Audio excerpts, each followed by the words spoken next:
আমার কাছে ছুটে চলে আসছে, দেখো। পেলাম না গো খুঁজি আর মনাকে কোথাও। দেখো, দেখলে বুঝতে পারছো সুস্থ বাপের কাছে, মেডিকেল আর নিয়ে যাব না, অনেক ওষুধ দিয়েছি না মা, আর নেবো না। বাহ, মা সুস্থ। ও হাজরা, ওই দেখো বসে আছে, ওই যে আমার সোনা। আসো তুমি, আসো। এক এক করে সব চলে গেল রে, মনটা অনেক খানা। আমার সোনা তো সুস্থ হয়ে গেছে দেখে মনে হয় চোখে জল চলে আসছে মোনাকে দেখে।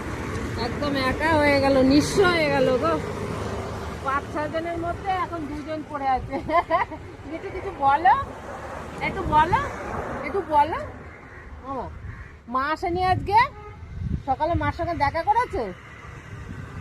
মা আছে, মা কত দূরে, সেখানে চলে যায় মায়ের কাছে। মার সঙ্গে দেখা করেছে আজকে? এখন কি দিয়ে ভাত খাবে তুমি? মাংস আনা হয়নি কিন্তু এখন মাছ ভাত খেতে হবে। ওই দেখো, এই যে এই জিনিসটা ছিল না, এখন খাবে, বুবু করছে, খাবে, খাবে, যাও খেয়ে আসো।